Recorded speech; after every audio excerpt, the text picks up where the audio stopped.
नमस्कार। इस विशेष समाचार बुलेटिन में आप सभी का स्वागत है। मैं हूं निखिल और मेरे साथ है मेरी सहयोगी दीपाली। और शुरुआत करेंगे हेडलाइंस के साथ। राष्ट्रगीत वंदे मातरम के अपमान को लेकर भाजपा का कांग्रेस पर हमला। वोट बैंक के लिए राष्ट्रहित से जुड़े सवालों से दूरी बनाने का आरोप। कहा, आजादी के आंदोलन का अकेले श्रेय लेने का दम न भरे कांग्रेस।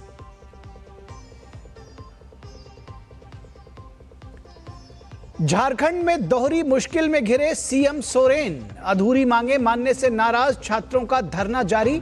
परीक्षा रद्द होने के खिलाफ सफल अभ्यर्थियों ने भी खोला मोर्चा।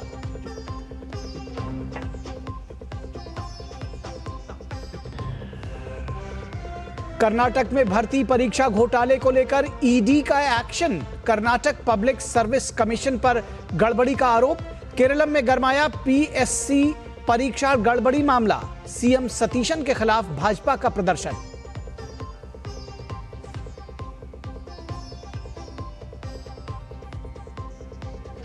मध्य प्रदेश को बड़ी सौगात। रेल मंत्री ने कैलारस सबलगढ़ वीरपुर रेलखंड का किया उद्घाटन। कहा, पीएम मोदी के नेतृत्व में देश भर में तेजी से हो रहा है रेलवे का विकास।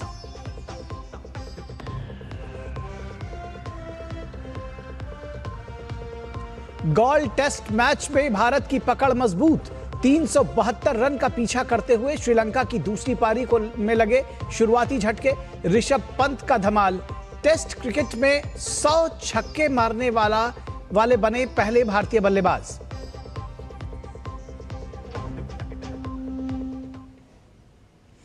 सबसे पहले खबर वंदे मातरम की। वंदे मातरम के अपमान पर छिड़ा सियासी घमासान और तेज हो गया है। रविशंकर प्रसाद ने कांग्रेस पर एक बार फिर राष्ट्रगीत के अपमान का आरोप लगाया है। रविशंकर प्रसाद ने कहा कि पहले स्वतंत्रता दिवस पर और फिर सोमवार को गोवा में कांग्रेस के एक कार्यक्रम में पार्टी अध्यक्ष खड़गे ने पूरा राष्ट्रगीत न गाकर इसका अपमान किया है।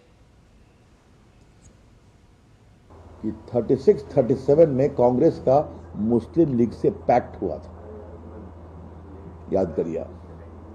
और संभवतः इसी कारण से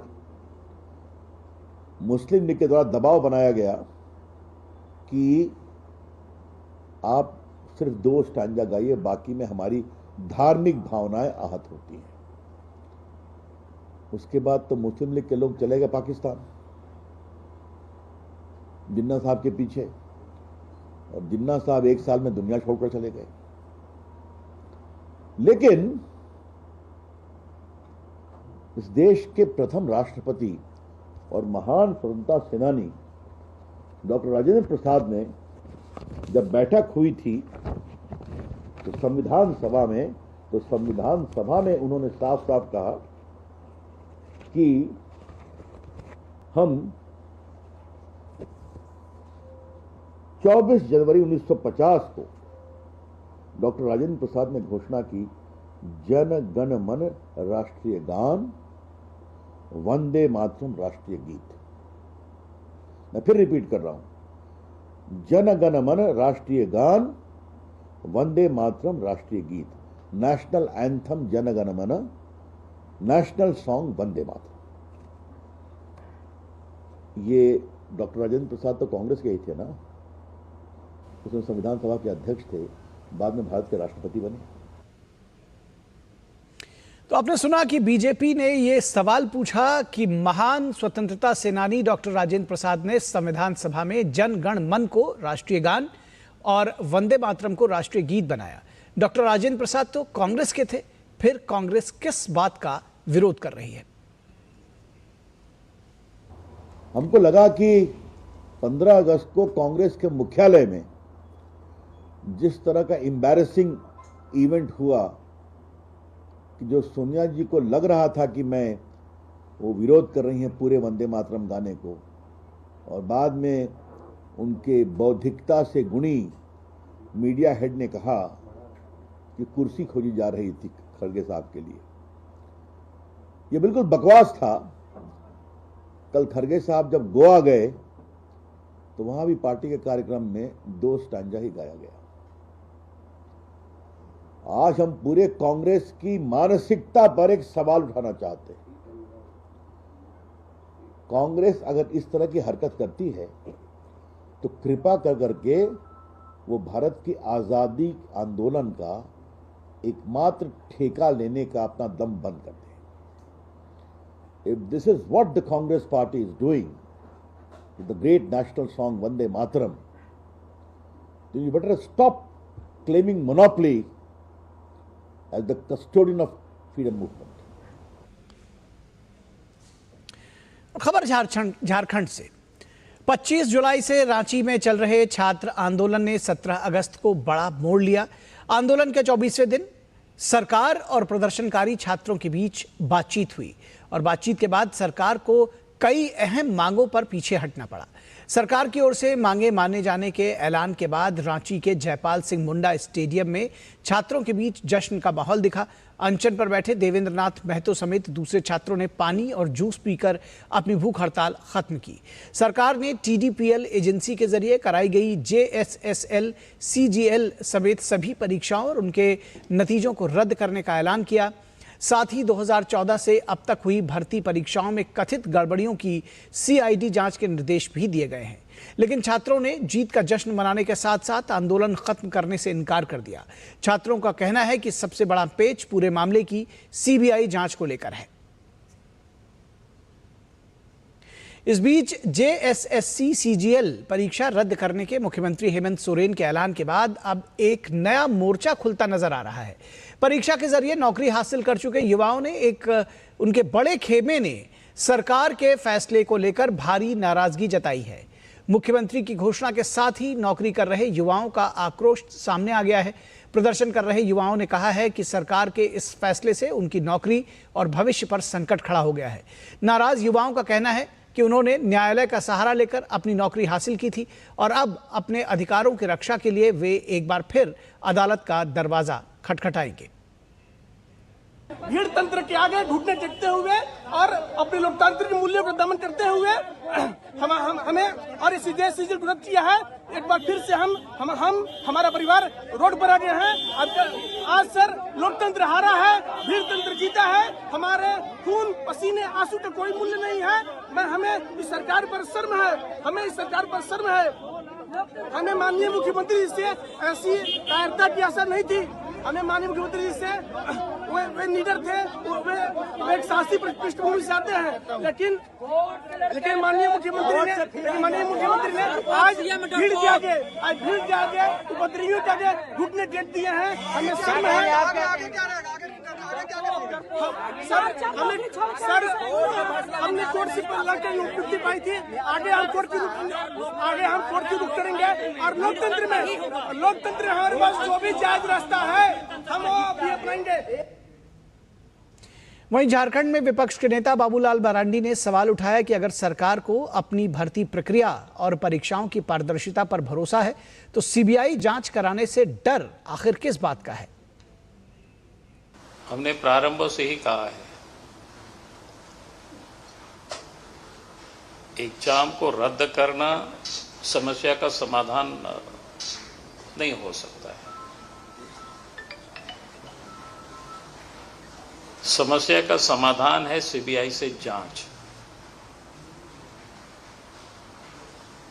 क्योंकि JCC और JPSC में कई एग्जाम हुए जिसकी जो गड़बड़ियां हुई, और गड़बड़ी ही नहीं, मैं कह सकता हूं कि वे जॉब को JCC ने भी और JPSC ने भी बेचा है। और इसीलिए हमारी पार्टी का स्पष्ट मत है इस प्रारंभ से कि पूरे मामलों की जांच CBI से कराई जाए। वहीं परीक्षाओं में धांधली की खबर अब केरल से। केरलम में कोची में दरअसल BJP युवा मोर्चा के कार्यकर्ताओं ने मुख्यमंत्री VD सतीशन के खिलाफ विरोध प्रदर्शन किया। प्रदर्शनकारियों ने केरल PSC परीक्षा विवाद की उच्च स्तरीय जांच कराने की मांग की। साथ ही MDMA मामले में यूथ कांग्रेस नेताओं की गिरफ्तारी की मांग भी उठाई। आरोप है कि इस मामले से जुड़ा एक व्यक्ति मुख्यमंत्री का करीबी सहयोगी था। प्रदर्शनकारियों ने पूरे मामले की निष्पक्ष जांच और दोषियों के खिलाफ सख्त कार्रवाई की मांग की है। दिल्ली में अभिव्यक्ति की आज़ादी और सेंसरशिप के खिलाफ मुखर रहने वाली आम आदमी पार्टी ने अब पंजाब में अपने ही दावों के विपरीत कटघरे में वो खड़ी नजर आ रही है। पंजाब में आप सरकार और पार्टी से जुड़े लोगों का आरोप है कि उन्होंने आलोचनात्मक खबरें दिखाने वाले पत्रकारों और डिजिटल मीडिया प्लेटफॉर्म्स की आवाज दबाने के लिए कॉपीराइट कानून का इस्तेमाल किया है।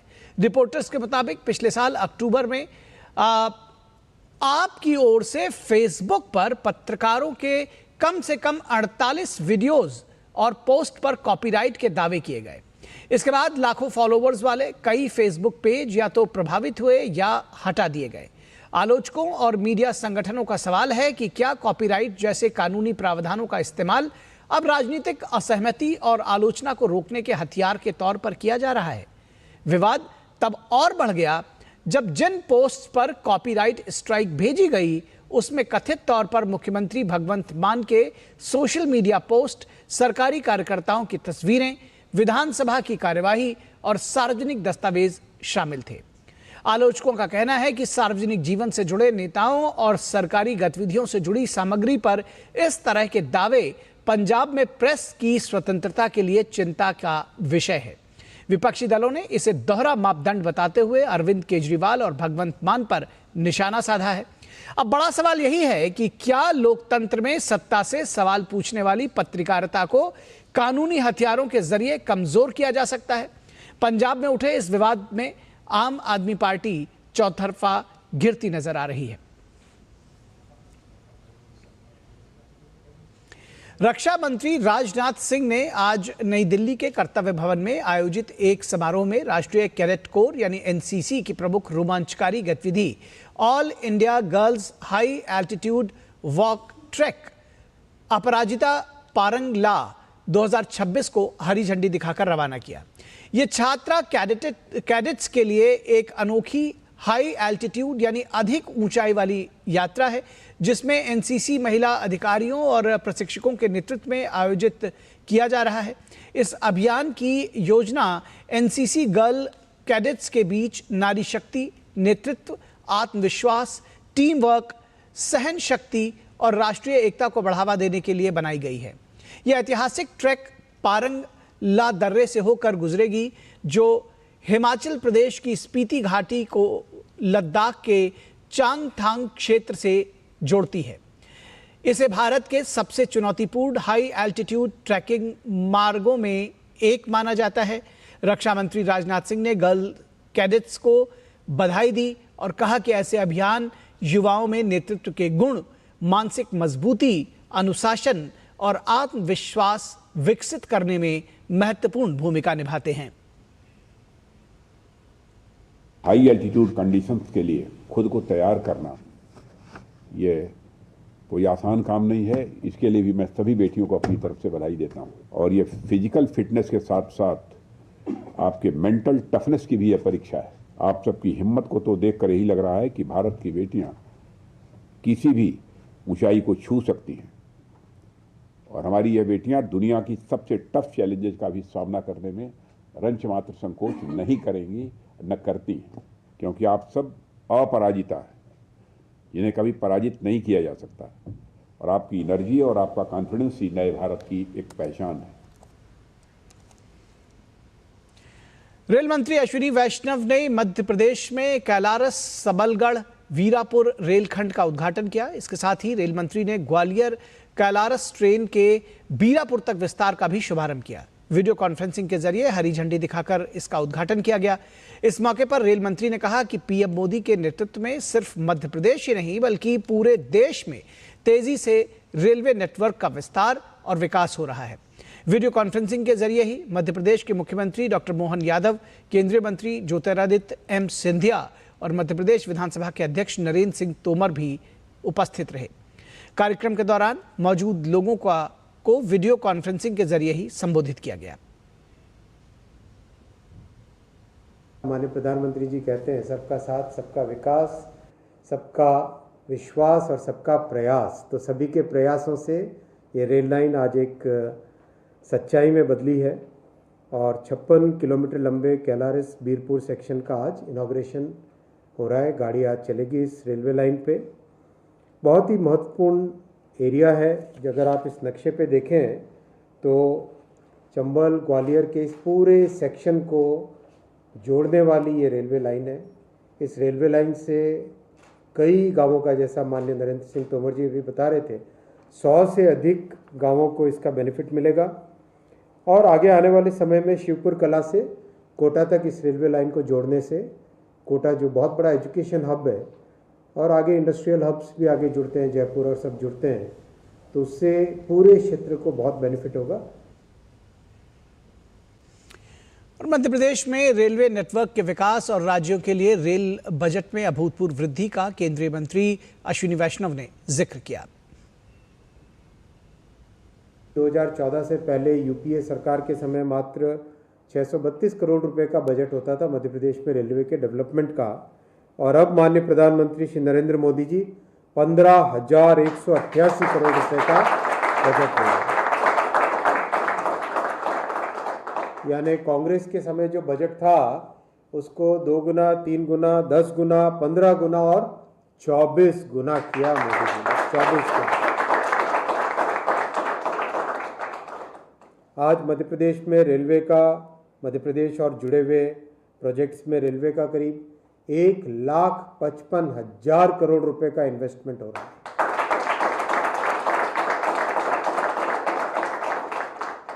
80 स्टेशनों का नव निर्माण हो रहा है। ग्वालियर स्टेशन की प्रगति आप देख ही रहे हैं, कितना तेजी से काम वहाँ हो रहा है। 5 वंदे भारत गाड़ियाँ चल रही है मध्य प्रदेश को जोड़ते हुए, 7 अमृत भारत गाड़ियाँ मध्य प्रदेश को जोड़ते हुए हो रही है। बहुत सारे नए प्रोजेक्ट्स अभी अप्रूव हुए हैं हाल ही में। और यहां रुकेंगे एक छोटे से ब्रेक के लिए, कहीं मत जाइएगा, जल्द हाजिर होंगे। जब धरती चीर कर निकलता है लोहे का पत्थर और मिलता है मोंगिया के जोश से, फिर तपता है, पिघलता है और बनता है फौलाद। अब होता है सरिया सारी खूबियों के साथ। मोंगिया स्टील, मजबूत देश का मजबूत सरिया। पता है, लोग अक्सर मुझसे पूछते हैं कॉल सेंटर का स्टेडी जॉब क्यों छोड़ा। I wanted more out of life, बस मैंने अपना स्टार्टअप शुरू किया। जानना चाहोगे कैसे? Then start up your own business as an LIC agent. यहाँ सब कुछ है, great products, zero investment, leading organization and unlimited opportunities. तो क्या आप तैयार हैं? LIC एजेंट बनो, अब बड़ा सोचो। हमारी वेबसाइट पर जाएं या अपनी नजदीकी LIC शाखा से संपर्क करें। स्वागत है आपका ब्रेक के बाद। जम्मू कश्मीर में जनसांख्यिकीय बदलाव से जुड़े मामलों की जांच कर रही नावलेकर समिति के सामने प्रदेश सरकार ने रोहिंग्या और बांग्लादेशी नागरिकों की मौजूदगी से जुड़े आंकड़े पेश किए हैं। सरकारी जानकारी के मुताबिक जम्मू कश्मीर के 20 जिलों में कुल 7,656 रोहिंग्या और 504 बांग्लादेशी नागरिकों की पहचान की गई है।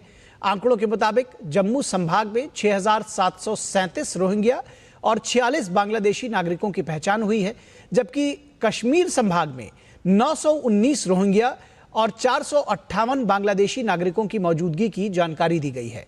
अधिकारियों के अनुसार म्यांमार से भारत आने वाले कई रोहिंग्या पहले हैदराबाद पहुंचे और बाद में जम्मू आकर बस गए। जानकारी के मुताबिक बड़ी संख्या में रोहिंग्या नागरिक वर्ष 2012 और 2017 के दौरान जम्मू पहुंचे। सुरक्षा एजेंसियों ने कुछ रोहिंग्या नागरिकों के संगठित अपराध, मादक पदार्थों की तस्करी और मानव तस्करी जैसी गतिविधियों में शामिल होने की आशंका जताई है। सीमावर्ती क्षेत्रों के नजदीक उनकी मौजूदगी को देखते हुए सुरक्षा एजेंसियों ने निगरानी बढ़ाने पर जोर दिया है। केंद्र सरकार ने 26 मई को नावलेकर समिति का गठन किया था। समिति को घुसपैठ और उससे जुड़े जनसांख्यिकीय बदलावों का अध्ययन कर आवश्यक उपाय सुझाने के और 1 वर्ष के भीतर अपनी रिपोर्ट केंद्र सरकार को सौंपनी है।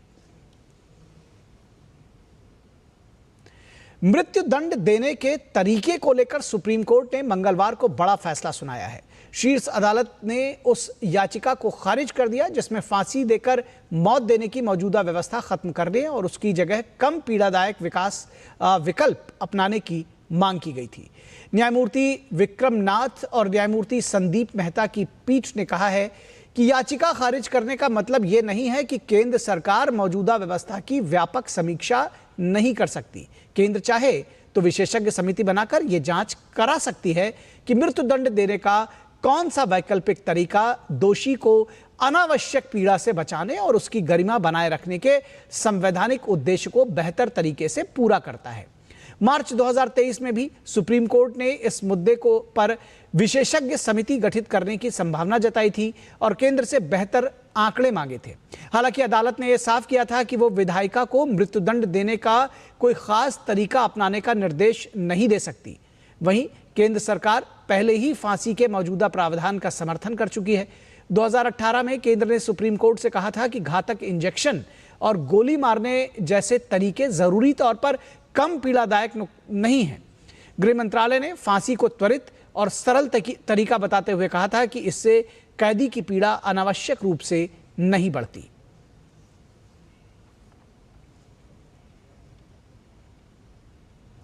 नक्सली हिंसा को लेकर पूर्व गृह मंत्री पी चिदंबरम के बयान ने उन परिवारों का दर्द फिर सामने ला दिया है जिन्होंने नक्सली हिंसा में अपनों को खोया है। चिदंबरम ने दिमागी नक्सली होने पर गर्व जताया था। उनके इस बयान से नक्सली हिंसा के पीड़ित आहत हैं और सवाल उठा रहे हैं कि क्या सत्ता में रहते हुए नक्सलियों को खुली छूट दी गई थी। कांकेर, दंतेवाड़ा और बीजापुर की कई घटनाएं बताती हैं कि नक्सली हिंसा का निशाना सिर्फ सुरक्षा बल नहीं, आम ग्रामीण और उनके परिवार भी रहे हैं। किसी को घर से उठाकर गोली मार दी गई, किसी को बारूदी सुरंग ने जीवन भर के लिए दिव्यांग बना दिया, तो किसी परिवार ने अपना जवान बेटा या पति को खो दिया। इन पीड़ितों की कहानी साफ बयां करती है कि बंदूक की नोक पर विकास नहीं, सिर्फ विनाश और दर्द मिलता है।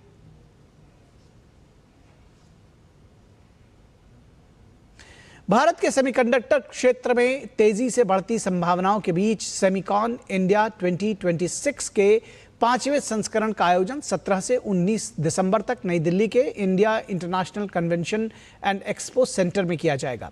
प्रधानमंत्री नरेंद्र मोदी 17 सितंबर को इस वैश्विक आयोजन का उद्घाटन करेंगे।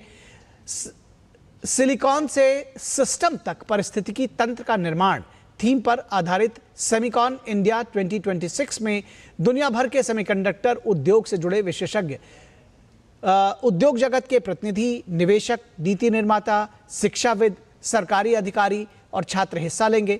सम्मेलन में विनिर्माण एवं प्रौद्योगिकी, एआई और digital transformation, supply chain, chemicals and materials, startups, नवाचार सहित अनेक विषयों पर चर्चा होगी। इसके साथ ही 6 अंतर्राष्ट्रीय कंट्री राउंड टेबल, महिला सशक्तिकरण एवं नेतृत्व, कार्यबल विकास जैसे अन्य विषय पर विशेष सत्र भी आयोजित किए जाएंगे। सेमिकॉन इंडिया 2026 का आयोजन इंडिया सेमीकंडक्टर मिशन और सेमी की संयुक्त साझेदारी में किया जा रहा है। Over the span of the 3 days of the conference, there will be a diverse range of activities, including keynotes, panel discussions, fireside chats, then international country roundtables and more. There will be a number of companies globally represented. We've had an extensive outreach both at the country level and at the company level to make sure that we have adequate interest. प्रदर्शनी में 500 से अधिक प्रदर्शक, 294 अंतर्राष्ट्रीय कंपनियां, 150 से अधिक वैश्विक वक्ता और 40 से अधिक देशों के प्रतिनिधिमंडल हिस्सा लेंगे। 15,000 वर्ग मीटर से अधिक क्षेत्र में फैली प्रदर्शनी में 6 देशों के पवेलियन, 10 राज्य सरकारों के pavilion, startup pavilion, innovation showcase, startup pitch प्रतियोगिता, स्टूडेंट हैकाथॉन और वर्क फोर्स डेवलपमेंट पवेलियन भी प्रमुख आकर्षण होंगे। There will be 6 country pavilions inside the exhibition hall, and in addition to that, the conference will have a lot of discussion points covering all the 6 pillars of semicon industry, along with the electronics in large. Semiconductors and electronics theme will be together discussed in this conference, because from science silica to system, meaning that the electronic systems, we are talking about each and every aspect of this journey, and MITI schemes and programs have covered all aspects of this value chain, right from the science to electronic systems. अमेरिकी राष्ट्रपति Donald Trump ने भारतीय चुनावी प्रणाली की सराहना की। Trump ने सोमवार को ट्रुथ सोशल पर एक पोस्ट में लिखा कि इस महीने की शुरुआत में भारत के मुख्य निर्वाचन आयुक्त ज्ञानेश कुमार ने हमारे प्रशासन से पूछा कि वैध फोटो पहचान पत्र के बिना अमेरिका में चुनाव कैसे कराए जा सकते हैं। अमेरिकी राष्ट्रपति ने कहा, भारत के पिछले चुनाव में 64.6 करोड़ मतदाता थे। 1% से भी कम लोगों ने डाक के जरिए मतदान किया और प्रत्येक मतदाता के पास एक वैध फोटो पहचान दस्तावेज होना जरूरी था। हमें अब सेव अमेरिका एक्ट पारित करने की जरूरत है। Trump safeguard American voter eligibility यानी सेव अमेरिका एक्ट को पारित कराने पर लगातार जोर दे रहे हैं। उनका दावा है कि यह कदम चुनावी धोखाधड़ी पर अंकुश लगाने में मदद करेगा। हालांकि इस मुद्दे पर डेमोक्रेट्स और रिपब्लिकन्स दोनों दलों में मतभेद है। अमेरिकी सीनेट इसे पारित करने की दिशा में कोई ठोस कदम नहीं उठाया गया अब तक। तो इस विशेष समाचार बुलेटिन में बस इतना ही। हमारी पूरी टीम को दीजिए इजाजत। नमस्कार।